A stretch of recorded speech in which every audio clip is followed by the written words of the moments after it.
Well, that's all that matters. Yeah. I wish I could share it with you here. I'm wafting it northly in a Are northerly you direction. wafting it towards me? Yeah. How wonderful. That's awesome. Thank you for wafting You're, away. did you? So Yeah. I did. I can smell it. I'm right there with it. It's awesome. It's awesome. Funny. Technology. So It, that's the one thing so missing. this might We be a don't nice have the small sense of this smell. might be a nice small group night. So I know. Donovan in his later years, probably about 10 years ago, decided as a performance artist that he wanted to do a performance that included smells. So he paired up with an aromatherapist, and they created uh, an event, a concert, a happening, a something, Right? where Donovan played, but then as he went through different songs, different scents were Right? released next to the people in the audience. Oh, And wow. What a neat yeah, idea. I mean, what a neat idea. And I mean, how perfect to pair those things together. Yeah. I really, I didn't know that. So Sensory experience. I so noticed since Pam's joined us. Or not yeah, Pam. I think It's that not Pam, too. it's her daughter's.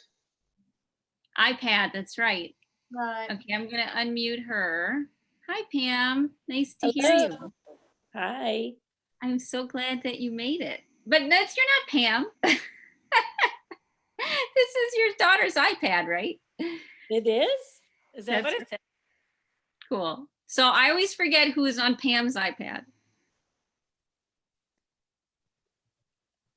It should just say Pam. It does just say Pam. Okay. Yes, perfect. Okay, so tonight we'll do it like we did last time, which was kind of like a sacred fire. And a sacred fire is where you intentionally open a space and we hold a space together. And it's a space where you're allowed to let yourself kind of go a little bit deeper, go into a little bit of a trance state, a little bit of a new way of thinking, to relax a little bit. Usually, a fire might start with either a little bit of time of silence or drumming. So, and here are kind of the parts and pieces of it. It usually starts with an opening, and I'll do that, and then we'll each have a chance to say what's in your heart, and what's burning in your gut or in your soul to be said. And it's a time to put your thoughts and your feelings and your ideas and your confusions and your fears into the fire. And that's what Kimberly and I were talking about, how she lit the fire, she lit the candle for tonight. So that's holding that space. It's kind of anchoring. And the idea is somebody needs to hear what you have to say, and you need to hear what someone else has to say. And there's no guidelines, there's no right or wrong way. Just the process of being here together is what does a lot of the healing work. Just the process of sharing this space. It always fascinated me. In I wasn't a big Bible fan. I was raised Catholic, and all sorts of issues around the church. But in the Bible, um, it was about if two or more come together, it creates a sacred space for us. And so when we come together with that intention, it's a fire. So there's an intro, which I'll do. We'll each have time to say what's on our mind or in our heart. And it can be anything at all. And you can talk for as long as you need to.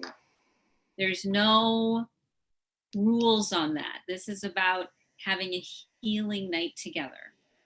And then I'll do a closure. And if we want anything that needs to be done, anything that's important, any prayers that need to be said, if we want to throw those in the mix, or any thoughts that we want to get rid of, or any support that somebody needs. This isn't just a listening space. This is a space where you can actually get your healing done. And the healing is done by allowing yourself to relax, allowing yourself to be open, to be vulnerable, to not worry that you're doing it wrong, or that you're saying something wrong, or you don't understand something. It's way past that. It's about connecting on a level that we help each other heal. And it's done in a way that encourages healing. So it's not just a conversation over coffee. It's a sharing in a safe space, in a sacred way, and releasing and letting go of anything that is troubling you. Okay? Are we kind of on board? Yes. We're on board. Awesome. That's perfect. That's perfect. So I think it's been a very difficult few weeks for people. That's what it feels like. I've had a lot of women coming to me with challenges and fears, and having to really struggle through and really step into their own, because there's this, according to my astrology friends, I guess we're back in a Mercury retrograde sort of thing. I never really know what that even means, except it's a revisiting. It's a revisiting of things that we thought we had put down, that we thought wouldn't, that we didn't need to look at anymore. So a lot of women have been in this place. We've been feeling it. And when you feel things, because you're sensitive, because you're caring, because you're open, you have to realize you aren't only feeling your feelings. You're feeling things that other people aren't capable of feeling. When you allow yourself to be sad, or when you allow yourself to be angry without any sort of judgment, or irritated, or hurt, or aggravated, when you allow yourself to be in that space, you aren't only doing that for you. You're doing physical realm. In the metaphysical world, there are wavelengths, measurable wavelengths, which connect all of us. And so everything that you do that's an expression, you're doing it for the whole. You're helping the people that are unable or incapable of feeling their wounds. And when you do that on an energetic level, you give other people permission to relax, permission to move forward. When we do these circles, when we do these healings, we're becoming part of the solution instead of part of the problem. Because what you're doing isn't just about you. It's about 7 generations going forward. It's about the impact that you make on the people that you interact with. It's about the people that there's a wavelength between you and them. And the more that you feel something, the more they feel it, because they're closer to you. Maybe your bond with them is stronger for some reason. Maybe you have past lives together, or shared history, or shared wounds, or bonding of some sort. We have to take ourselves beyond the rational, beyond the linear, and start looking at this from a much higher point of view. We have to look at this from a point of view of, how does this fit into the big picture? Because when we keep it small, when we keep ourselves small like that, what happens is we get helpless and frightened and scared and hopeless and trapped and stuck and angry and frustrated and resentful, stay in that space of separation Right. where you are separated from me. When we believe or think that Kimberly on the other side of this video is not directly and deeply, energetically connected to me right this second. Kimberly is. And all of you are. Because when you start to connect with other people, when you start to be vulnerable and open your heart sends out these wavelengths. And like building down train tracks or building down neural connections in your head, you're strengthening that connection. We are becoming something bigger than ourselves. And when I cry, I'm crying for you. And when you cry, you're crying for someone you love, and so on and so on.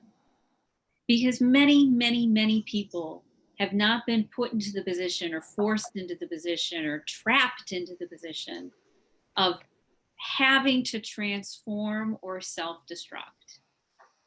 And that is one of the beauties that having difficult relationships in your life brings. What it brings is that it forces you to be the ambassador, to be the light that you want to be, but that you didn't really want to put the effort into, not because you didn't want to, but because it was so scary. It's so scary to walk through these things and let them go. It's terrifying to forgive. And a lot of times we can't control it because our body locks down and it says, this far, no more. It says, I should be scared. Or it says, I should be angry.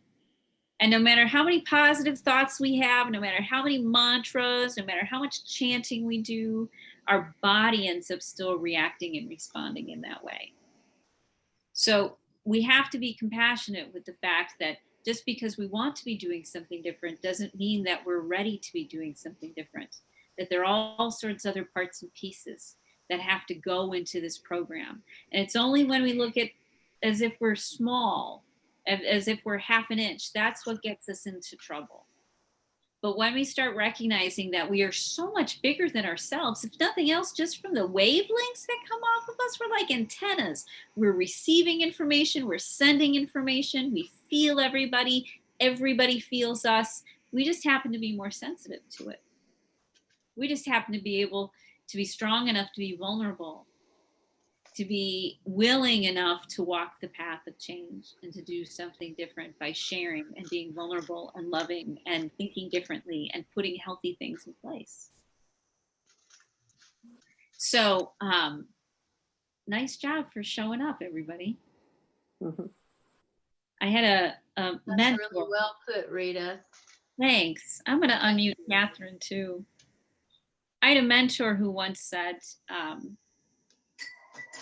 us being here in this moment, right this second, is more and bigger.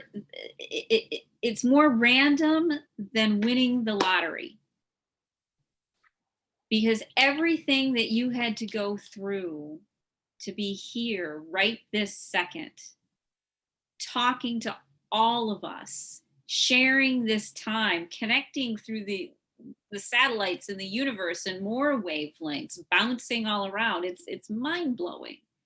For everything to align, for us to be sitting here doing this right now, this second, is better and bigger than winning the lottery. All the impossible things that had to align for us to be here doing this. So as a quick recap for Catherine. Catherine, we're doing this as a sacred talking circle tonight. We've got a fire. Kimberly, if you would hold up our fire. Thank you so much. And the idea is that someone needs to hear what you have to say and you need to hear what somebody else has to say. So everyone else is unmuted, Catherine. So if you want to unmute yourself, feel free. But if you want to keep yourself muted, that's perfectly fine as well. And the idea is that we give a space for each other to say whatever's in our hearts, whatever's in our mind, whatever's in our soul, burning desire to share, to move through us.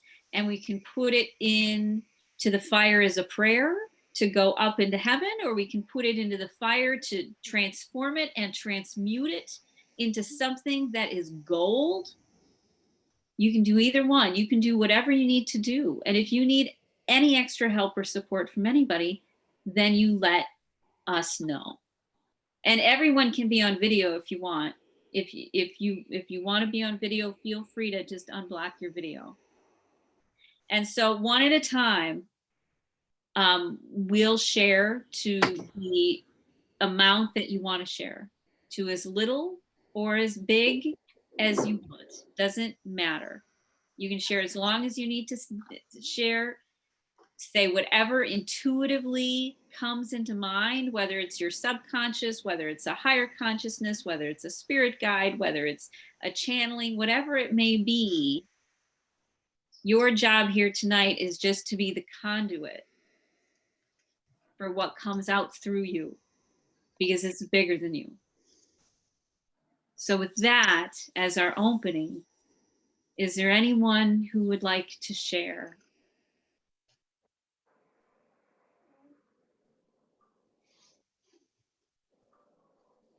And we'll just wait. And when someone is ready, just start talking. But take your time. We've got no rush. You don't have to think about what you need to say or whether it's right or wrong or anything.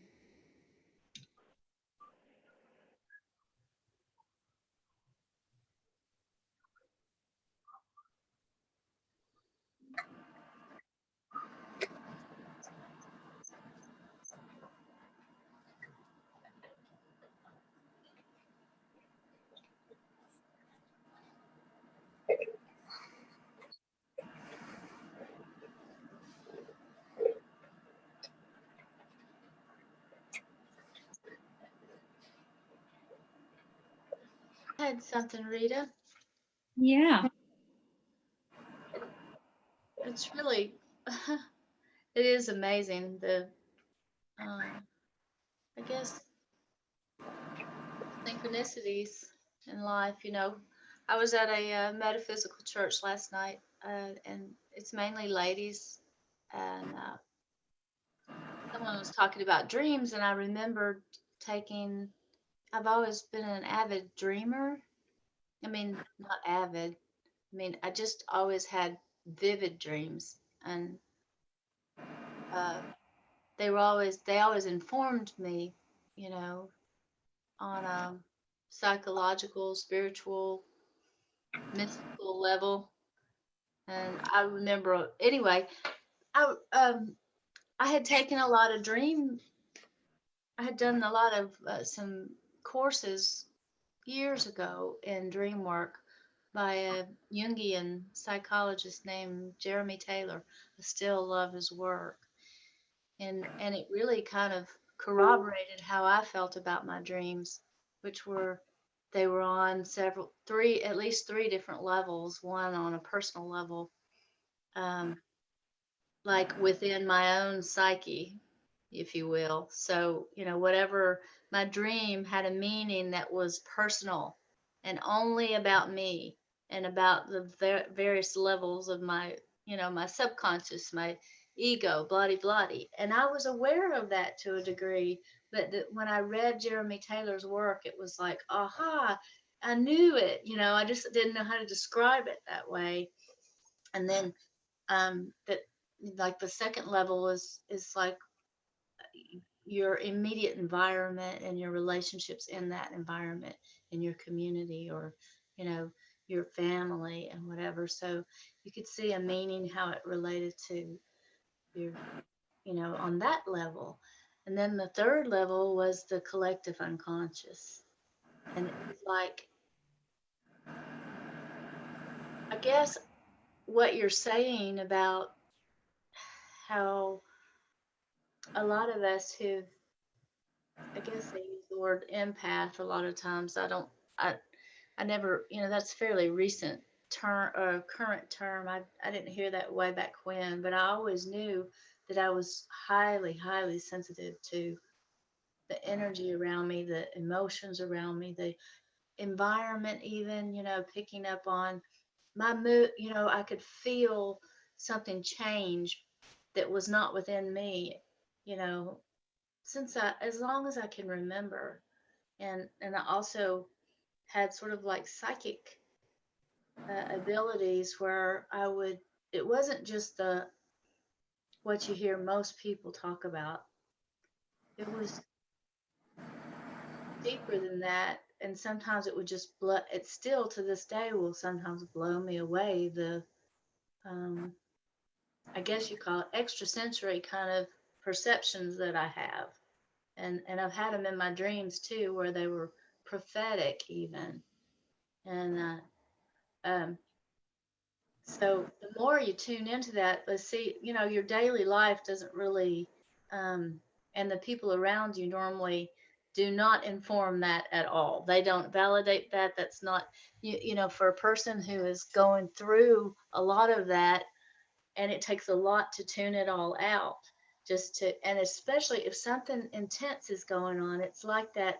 You're trying to tune in the dial. It's like, you know, and then everybody else is functioning on this just, you know, more normal. I don't know if normal is the word, but they're not tuning into those frequencies.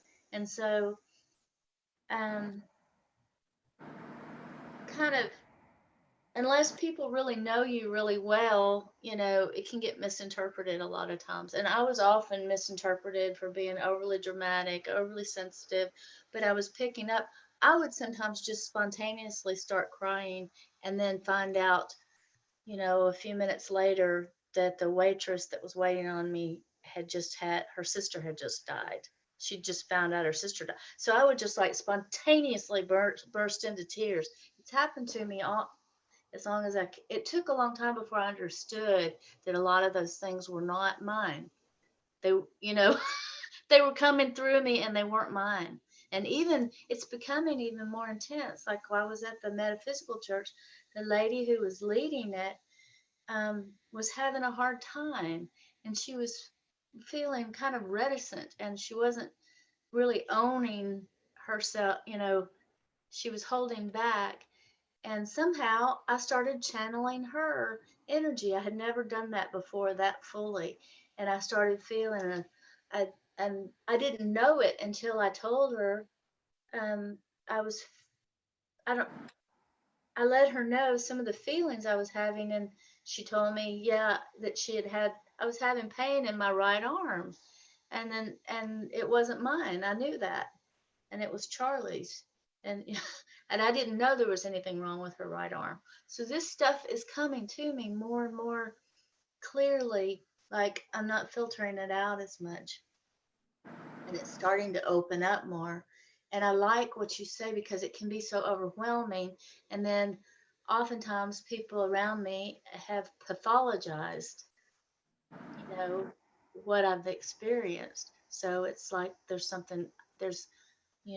there's a mood disorder, or I'm understanding now that that's not true, that it's something far bigger, like you said. So it's really it's such a relief in a way. And it's like you had said about, when you seek meaning out of your personal experience, which may have been instrumental in leading me to those kinds of gifts, which are sacred and worth honoring.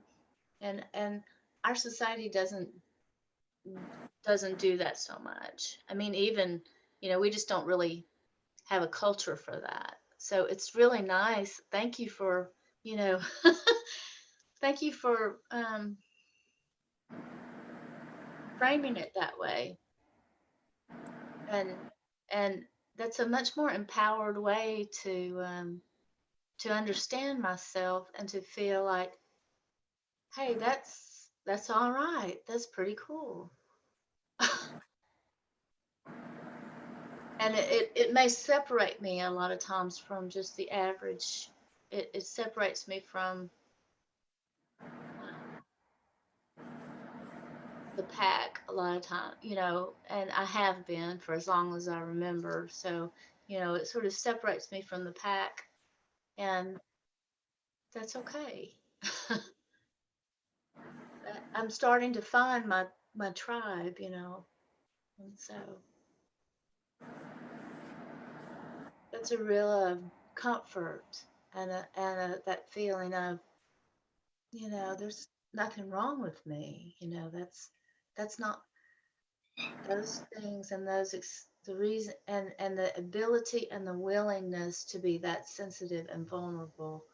And I've always felt that way. I've always felt like it was a superpower in a sense that probably it would, take the average person down. Uh, I mean, really, I mean, it's a lot to carry, and I feel honored to carry it, but sometimes it's a lonely, lonely place, and so it's nice to be. Um, it's just nice to be in the company of other women who, um, who talk about those sorts of things rather than just talking about things that I really don't have much experience with, like having children or having some kind of fairly average normal life. I don't really know much about that. I don't really have that much to talk about a lot of times with the average female who's, you know, so I guess that's all I have to say.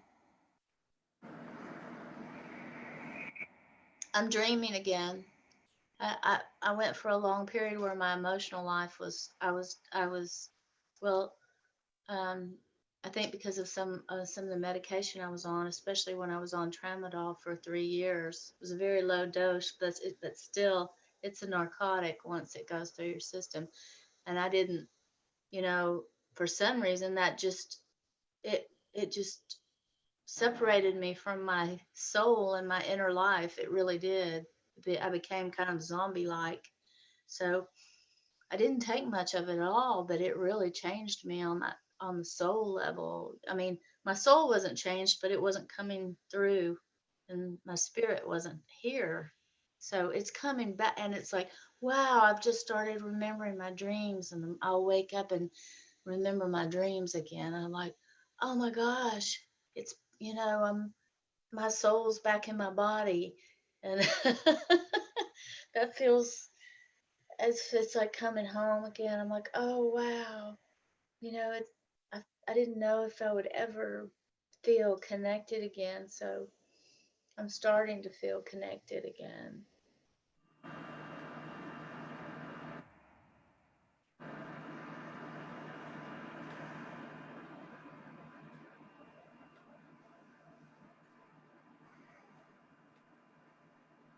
It feels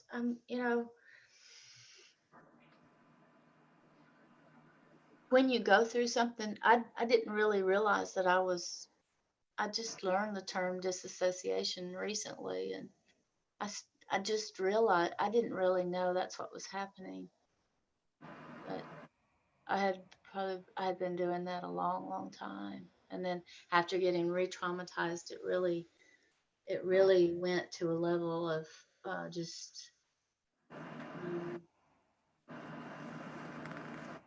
it just went to another level. So it helps me when someone can remind me,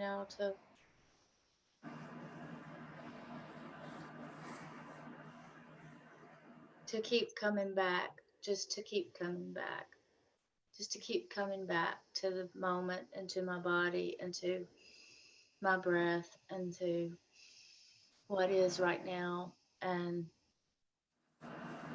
to start to let go of tension and to start to just and to catch myself when I'm ruminating and all of those things that so it's such a ingrained pattern. It's not something that goes away overnight, but I'm recognizing it more. Yeah. I like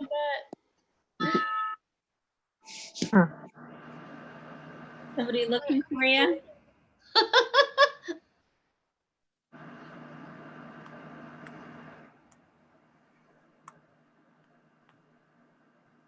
What did you say, Rita? Oh, I wondered if the doorbell was going off and someone was looking for someone. Oh, no, that's my mom's grandfather clock. Oh, wonderful. That's wonderful. Yeah, it dongs every 15 minutes. Cool. I So love that Kimberly, if sound. you're not done, feel free to continue. Oh, I'm finished. Yeah, that was a good. I love that ending. Cool. Very, very cool. It was that reminder of come back to the now. Back to the now. Back to Now. the now. Exactly.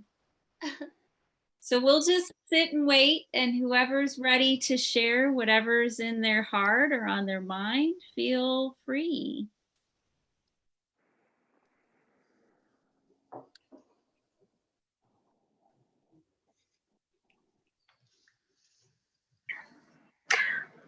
Hi, Rita. This is Catherine.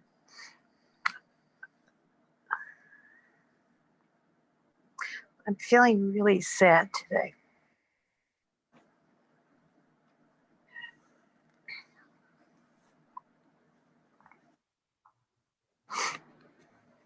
I've come to realize that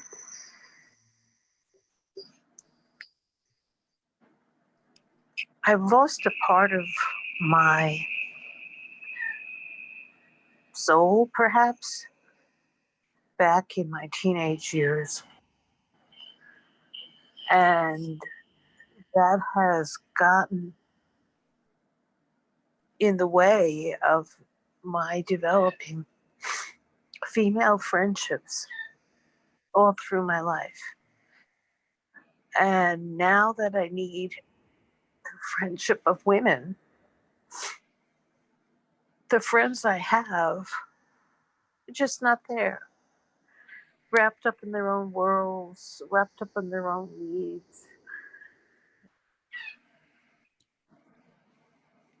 I've gotten rid of a couple of the really narcissistic ones because I couldn't stand it any longer. But I've always had difficulty making women friends. And I think that started in adolescence when, because in my elementary school years, I had friends and I enjoyed my friends and we had a good time. And then when I entered high school, I lost my best friend because she started hanging out with a group that was very cliquish, and I was in an odd situation in that I wanted to be an academic student, but I opted to be a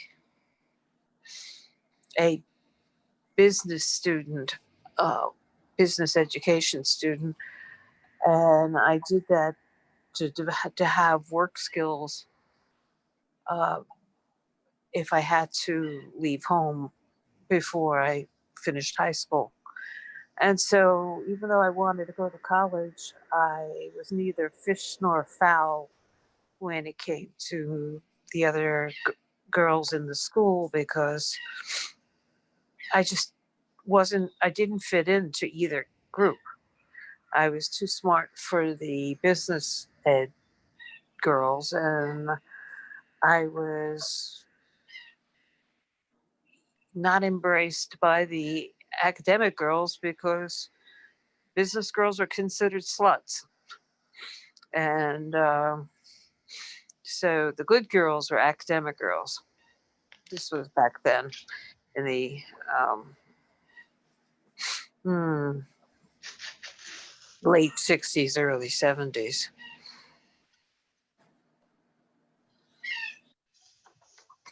So I had no one. And so I just buried myself in schoolwork and was always the best student. And when I finished graduate school, I buried myself in work. And I, got along with people. I had friendly relationships, and people talked to me like they were my friends. And it's funny, after 25 years working at a hospital, only one person that I worked with and supervised keeps in touch.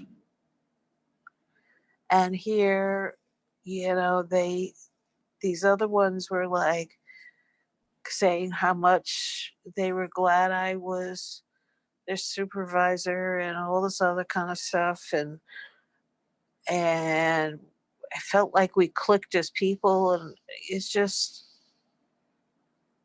you know, only one person stays in contact. And by that I mean, like, on Facebook Messenger, sends a birthday greeting or a holiday greeting, and sometimes sends a funny video or something like that. It's not too much to ask.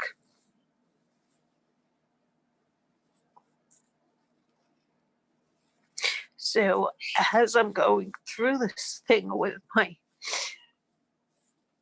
husband,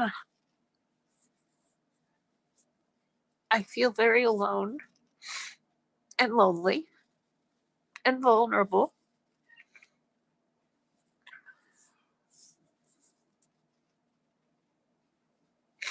I told my husband today, because he has this habit of sending me good mornings and good nights, and I hadn't responded to them. In the last few days, I've been thinking that I would just keep the peace until the divorce is over. And tonight I just couldn't. He said, "Oh, I guess you don't want to respond to my good night." Blah, blah, blah. And I said, "No, it's not that. I just got tired of the cut and paste good mornings and good nights." And he took offense at that. And and and then I said, I'm just having difficulty coming to terms with the kind of relationship we had. And he responded in the most arrogant, superior way that it was disgusting, and basically saying, "Oh no, there you go again, getting caught up in negative thought cycles." I can't. It's just the way he deflects any real emotion, any real reaction, any real,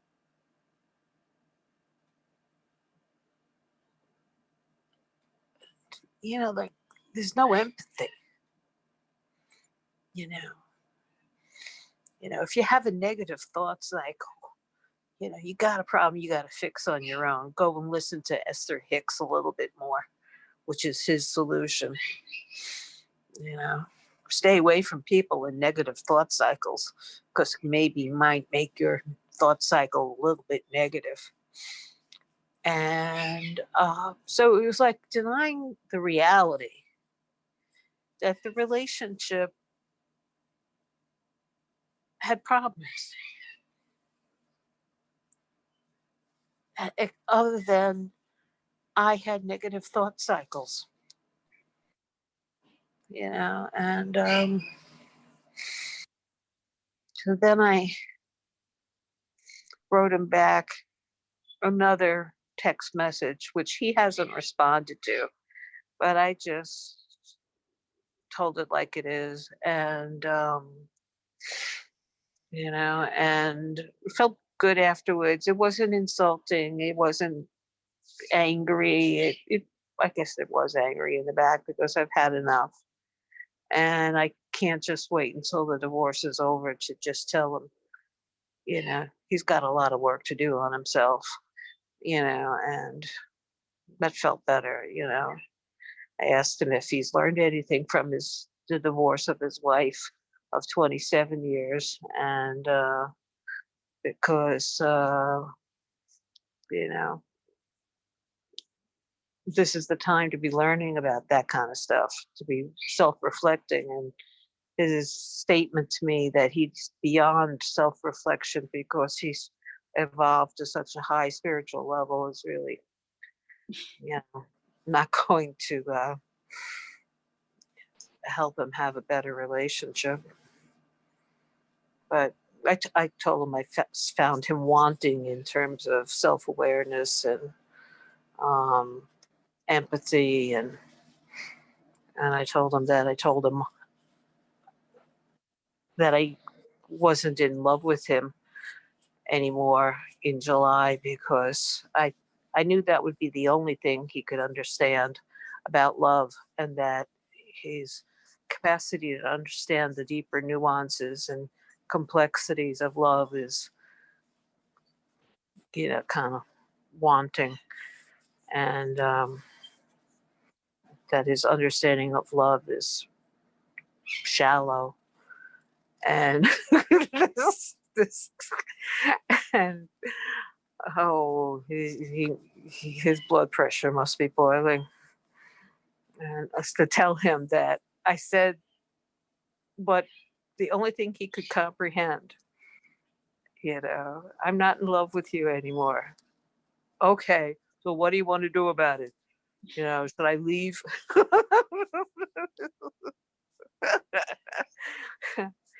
Doesn't understand. Clueless. Didn't understand things like the infatuation phase of a relationship. He thought it was true love, and that I changed and all this kind of bullshit. And he wants to totally avoid, the reality that he reduced my retirement funds by at least half, and still wants more. And he just totally avoids the topic. He says instead, but I love you. I loved you then, and you're the one with negative thought cycles, and think that about negative things, and I'm seeing the bank account go down and down and down and down, and it's on his stuff. And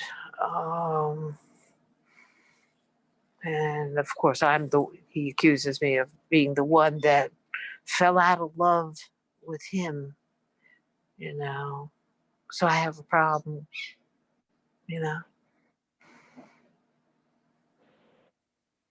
who could possibly fall out of love with him? His first wife did. He couldn't figure that one out either.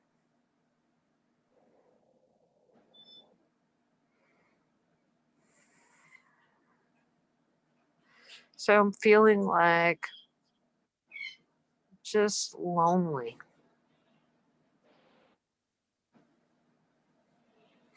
Because I just wish that I could cry on some women's shoulders.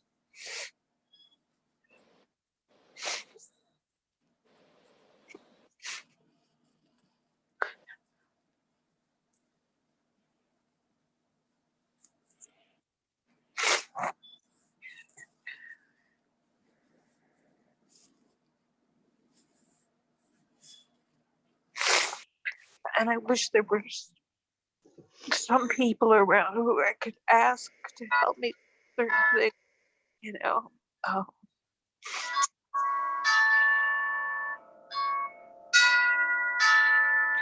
Sorry about the clock.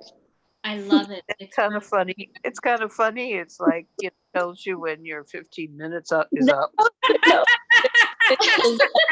That sounds like church bells. Because all keeps us It's all kind of beautiful. in check, you know.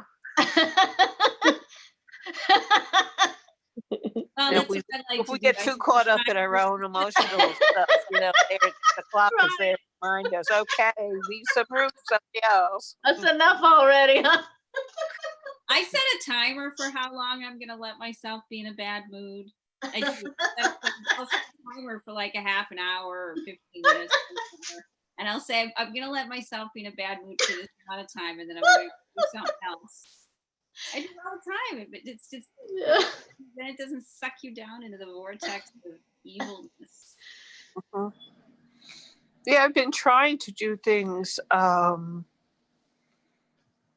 that when I feel myself feeling so sad, I try to pull up my vibration, so to speak, by doing things that make me feel good.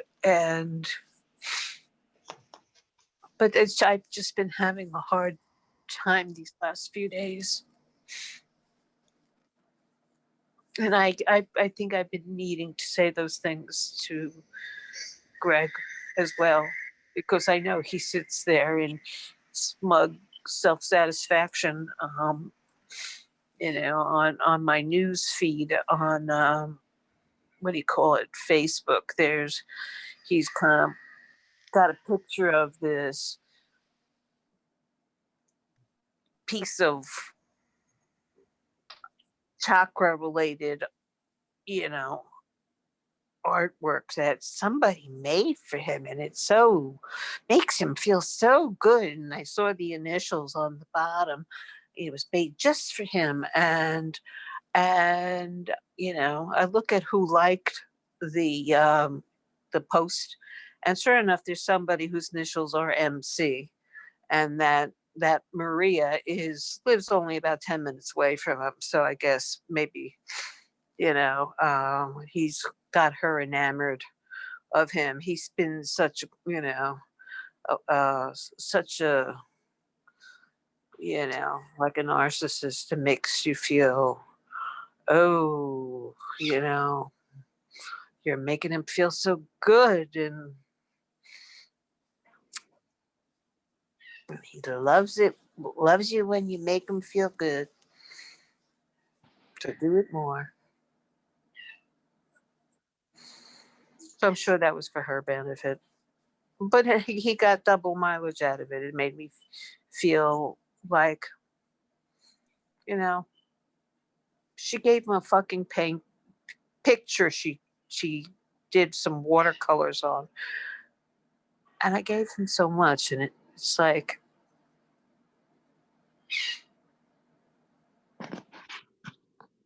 and I was there when he needed me and all this kind of shit. And I have negative thought cycles.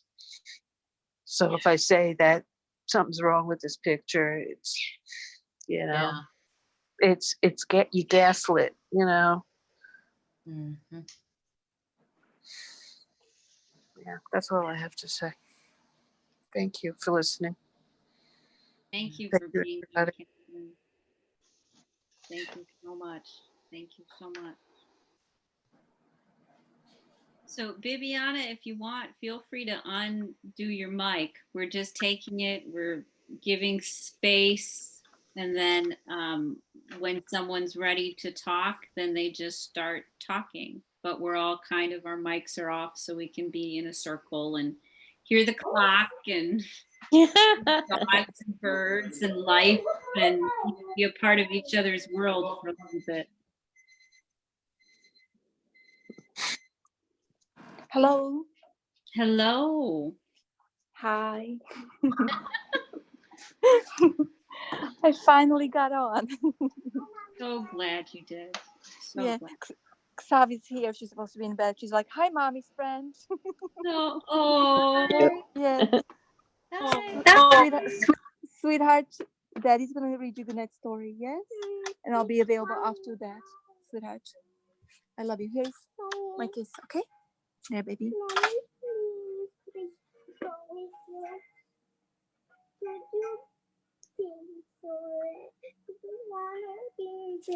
I hear you, and this is a time for me to, to be on my call, and I'll be available after that because that's the way how I take care of my body, okay, and then my heart, sweetheart, okay.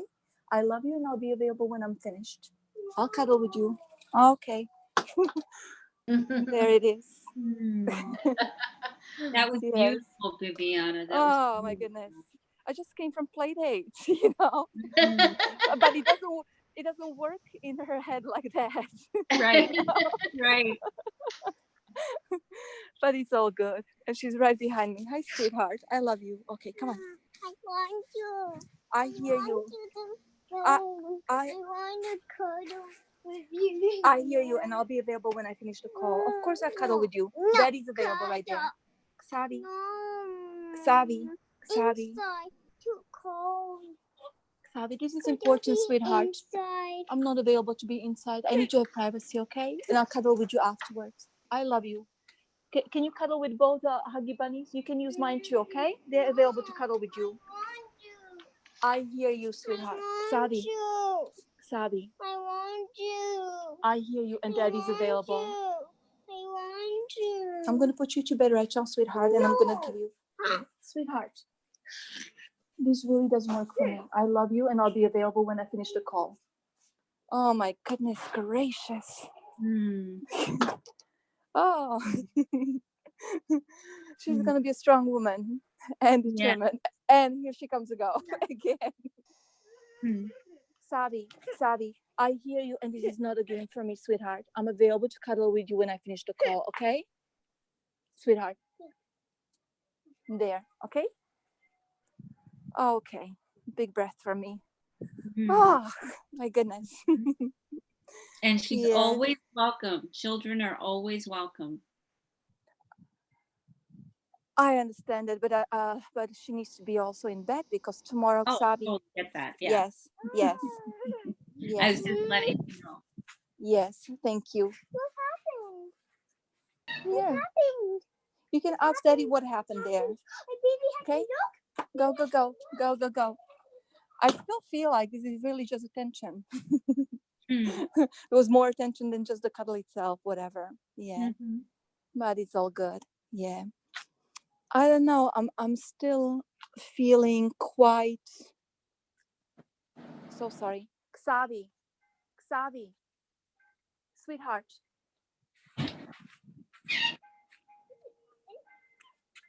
I really need you to go to bed now, sweetheart. Okay, I really need you. Please, can you make a choices to be helpful? Yes. Here. Yeah. Unfortunately, my husband supposed to be taken care of.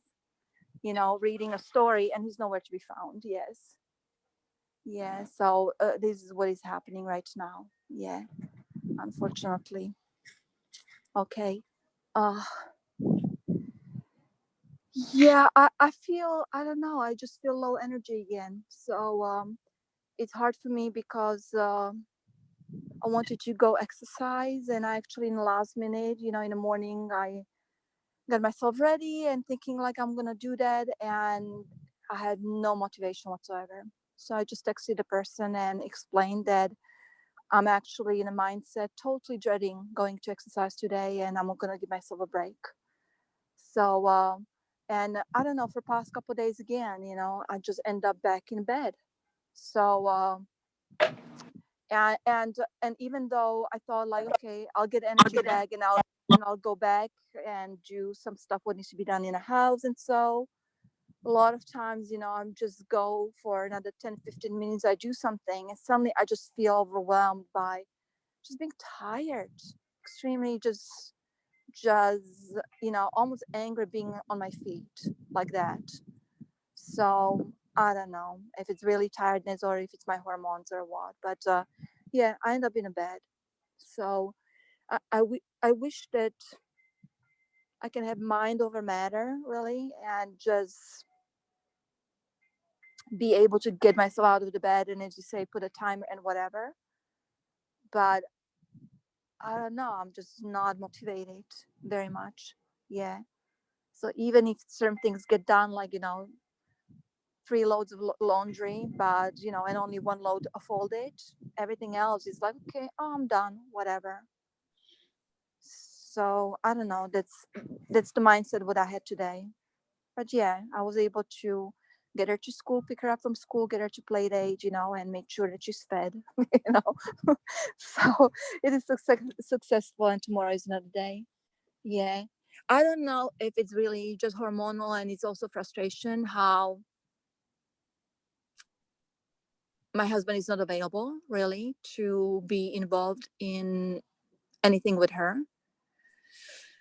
So I don't know. That's also probably has to a lot to do with that.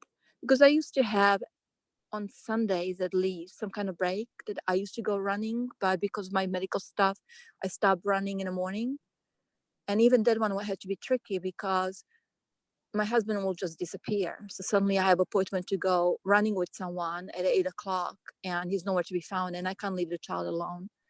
And running with her is really not enjoyable because she will not be running along. She will just go, okay, we're playing with the sand now at the beach or something.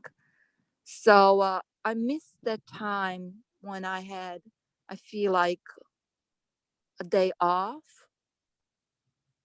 And now when it doesn't happen, when my husband's supposed to take care of her, Xavi end up watching iPad a lot on Sunday.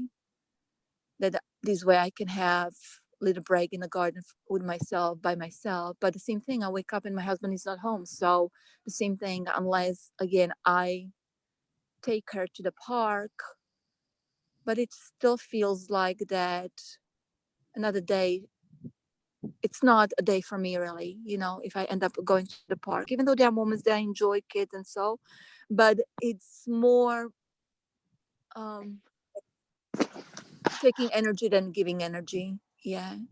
So I don't know. I'm just feeling like that for a couple of days now. So that's where I am, and I'm just trying to be gentle with myself. Yeah, and I don't know. Hmm.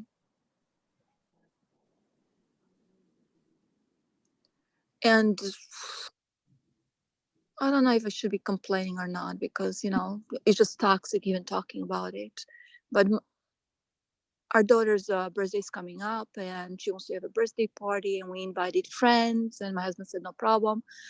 And again, the same thing like last year and all the time with every situation. It's money controlling way or whatever. So he've written some kind of temporary check would of course bounce for deposit. So again, I have to deal with it, and it just it's frustrating that this event to be planned and to buy the stuff what needs to be for this event and whatever cannot be done in enjoyable manner. It's really like, oh, just write a list and I'll buy it or whatever, and then or and maybe I should just do that and don't worry about it what is not there and how messed up it's gonna get, because it's just not fun. It's just not fun that birthday party is 2 weeks away and birthday cake needs to be ordered a certain amount of days before and whatever stuff like that, and me putting it on my American Express and later not be able to pay it off because again I don't know. So I'm frustrating with myself that I don't have income and I'm in a position to that I made a choice not to work, and how tired I feel that I feel like if I even go and find some kind of job, I hardly will make money and I will be even more energetically tired, and then right away I have to go pick up Savi and be available to her. So it's frustrating for me thinking in a past when I didn't have a child and I was able to earn money and be self-sufficient and not ask my husband for money and stuff like that. So that's one thing what comes up to me. But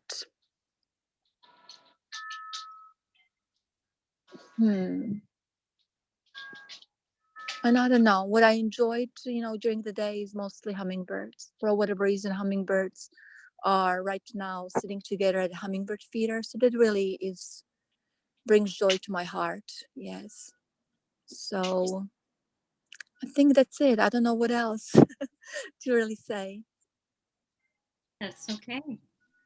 You said everything that you needed to say and that needed to be said. You did a wonderful job, a wonderful job.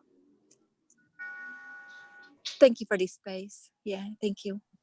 Absolutely.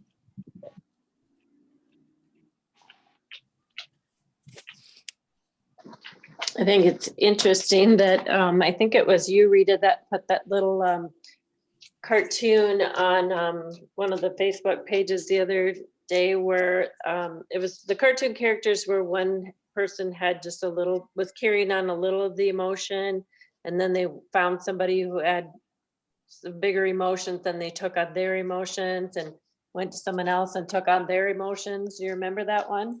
Yes, I love that one.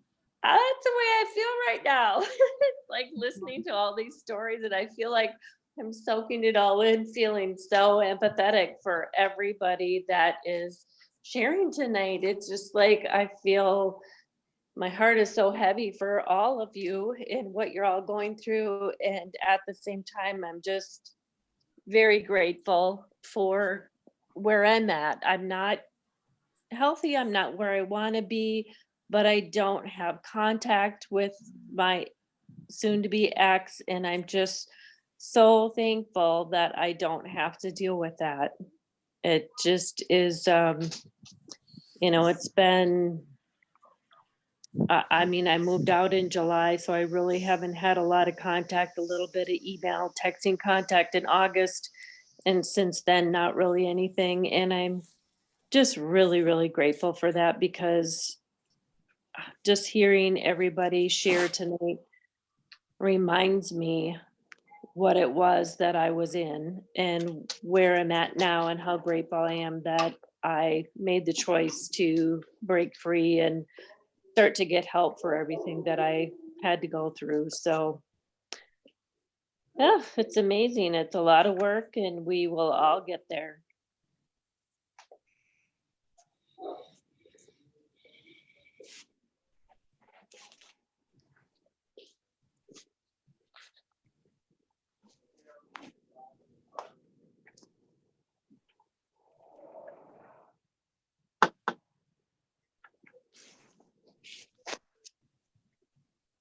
So, one of the challenges that we all have as women and human beings is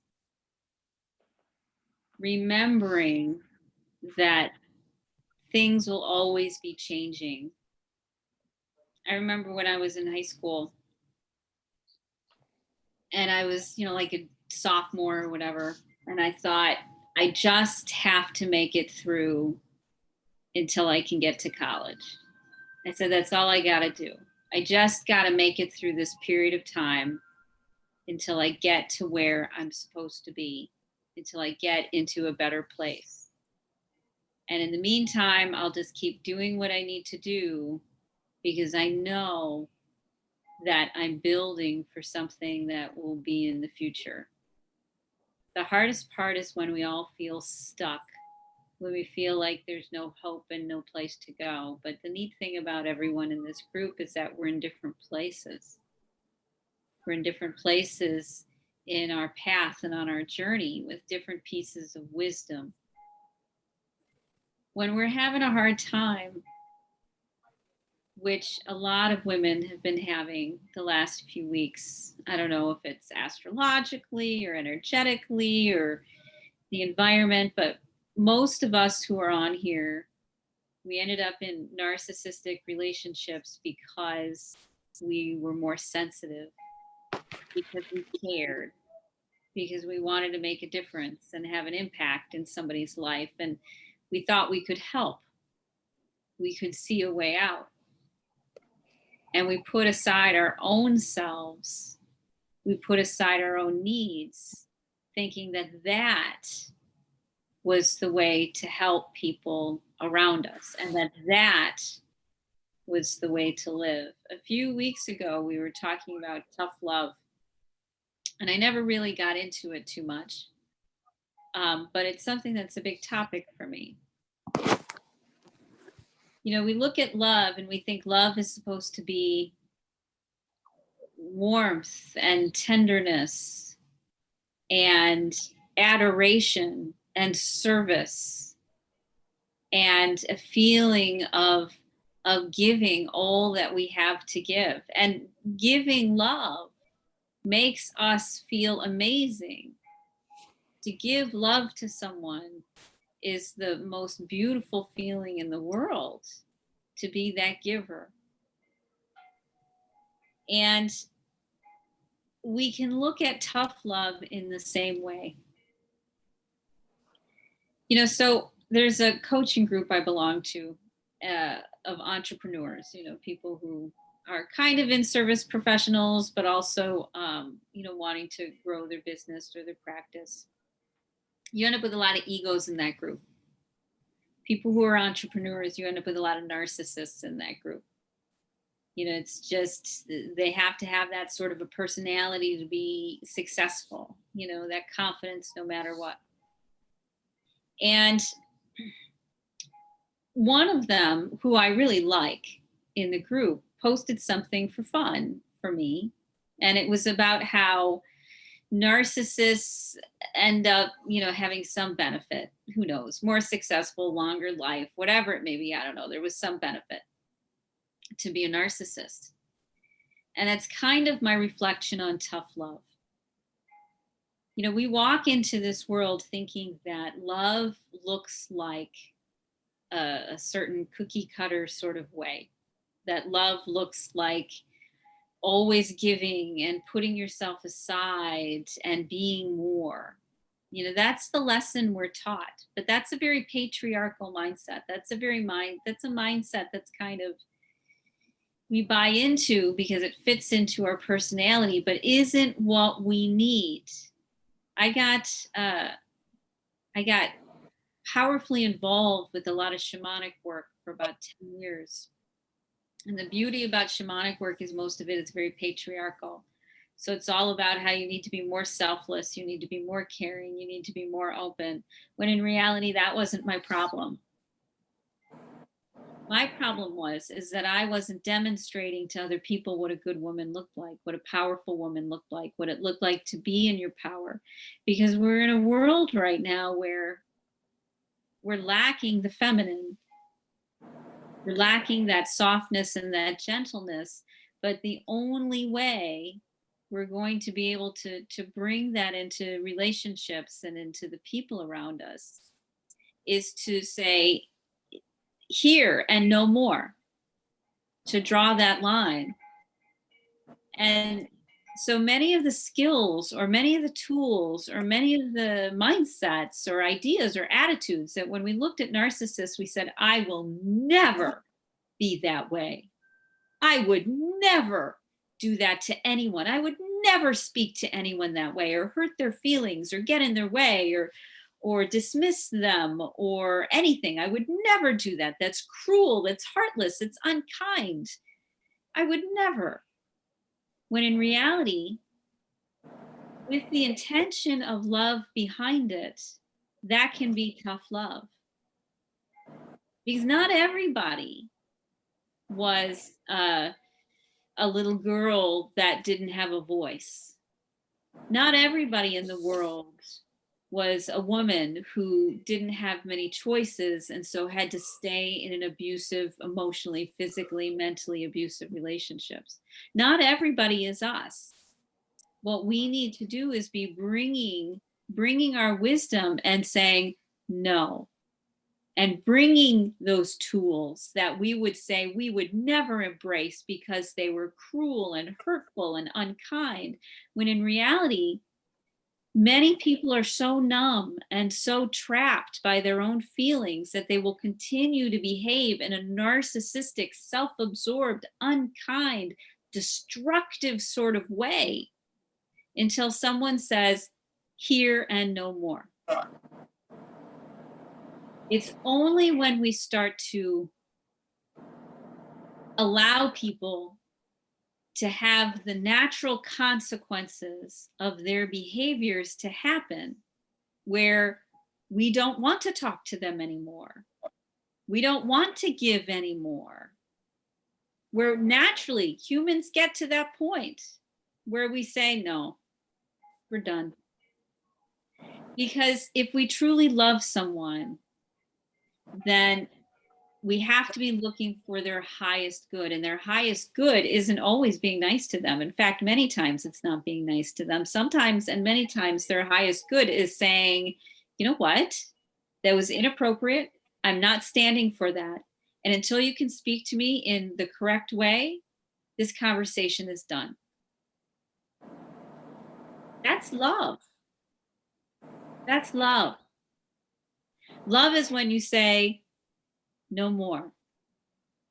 Love is when you say, I can love you, but I'm going to love you from a distance now, because you need the space to sort this out without me involved. You know, so I was in an ethics class for when I first got my bodywork license. You know, I had to get like no, it was part of the program. That's right. It was a weekend ethics class for shiatsu massage therapists in this great little hippie school. Totally loved it. But it meant that we got a lot of cool characters. And we had a class, and the class was on ethics, and the instructor said, there's only like 12 of us there. The instructor said, so can we all agree that it's wrong to hurt children? And everybody, you know, he's like, that's the baseline. It's wrong to hurt children. And I thought about all the ways that we hurt children, which they cause pain, but because we help them transmute the pain, or because we help them deal with the pain, or manage the pain, or handle it, or cope with it, or grow through it, it becomes the gift. It becomes the miracle. We're hurting children all the time, all the time, all the time. Many times because we think it's in their best interest. It's what will keep them safe. It's what's medically necessary. Maybe it's because we haven't been protecting our boundaries, but all of those things are normal. We teach each other how to treat one another with things like tough love. That's you helping someone learn in whatever way that you're willing to do, either from afar or whatever, to say, you know what, I want to help you with your relationship skills. And to do that, I am going to leave. Because you can't work on your relationship skills as long as I'm here, because you just fall back into the pattern and you will be lonely and angry and sad for the rest of your life. So if it takes me leaving, if it takes me holding my ground and setting those boundaries and bringing forth that female warrior goddess that we hold within us, that's the many times the missing piece, when we bring that in and we hold that line, we are doing what's best for us, and we're doing what's best for everybody connected to us on that level again. So I want you to start thinking about all the things that maybe you've judged, negative thought patterns, bad thoughts, bad moods, being angry, being overwhelmed. I want you to look at all of that stuff and your reactions to it, and how you handled it, and how you felt about it, and all of it. And start to realize that there's a gift in everything, and that nothing is to be discarded. It's an important part of your soul, but you can't do it in isolation. You have to come together with the family, with the group, with the tribe, with the community, with people who love you. You have to come together with that, and that's how you start to pull all those pieces of your soul back. So I want you to think about all the things that you right now judge from the past, from the present, that you worry about in the future. I want you to think about that.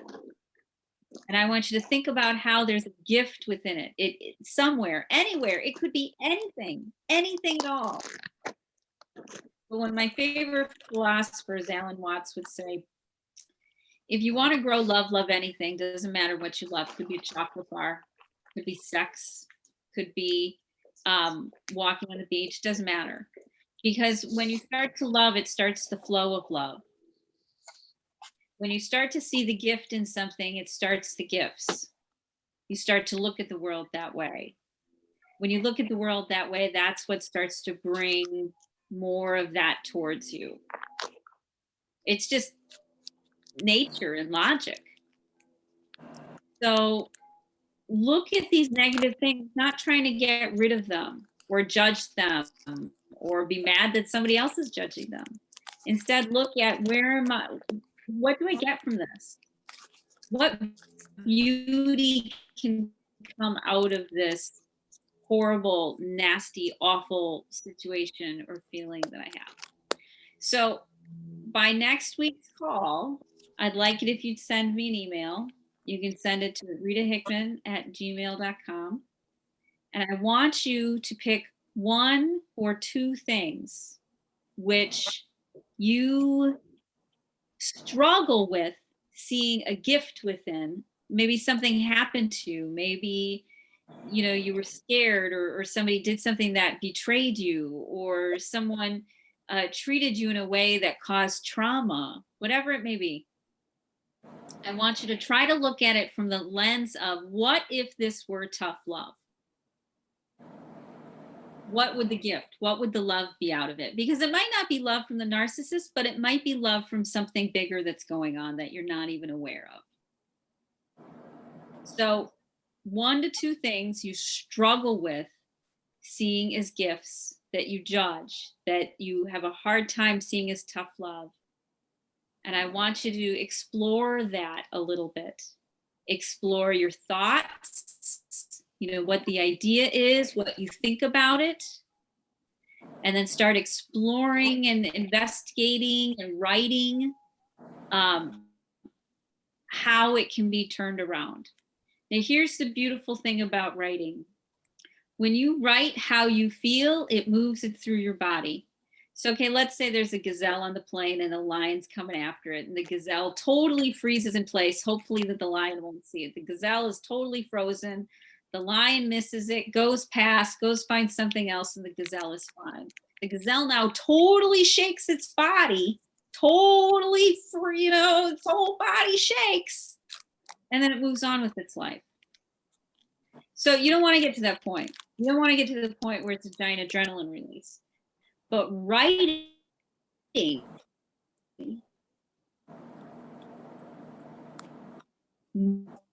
moves those feelings and their thoughts and the emotion email. You can even write it out longhand if you want. I do that a lot. Or you can type it. But it has to be a physical process of some sort. And when you go through the physical process, you're able to get it out of your body, and then it doesn't swirl around and around and around and around and around and around and around in your mind. And you don't get so trapped in the heaviness of your heart. Instead, you're physically moving it through and sorting it out and coming to a resolution with it, some peace, okay? So before the next phone call, before next Tuesday, I want you to explore something like that, type it out, and send it to me, okay? I want to hear it, and then I'll get back to you. So Kimberly, would you hold up the flame, please? So what I'd like all of you to do is, we're going to take a few seconds, and I want you to put silently whatever prayers, whatever thoughts, whatever fears, whatever wants, anything, any of it, I want you to put into this fire, because the fire can handle it. The fire is all that is. The fire can take it. You can put all of your fear and anger and angst and upset right there. So we're just going to take a few seconds and do that.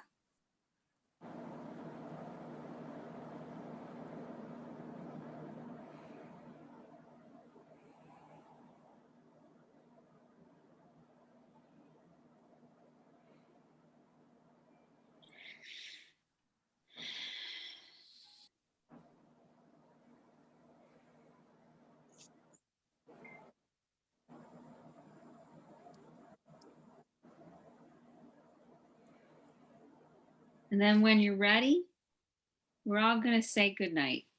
and we'll sign off for the night. Okay? And you can do it one at a time or as a group. It's no problem.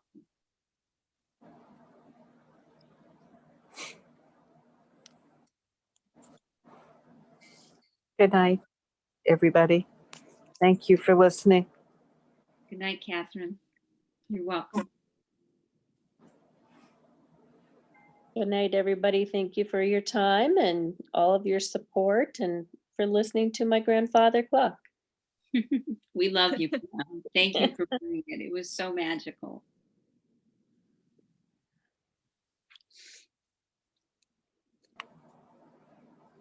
Good night, everybody. Thank you for the space. Thank you. Good night, Bibiana. You're like a fairy. It's so wonderful.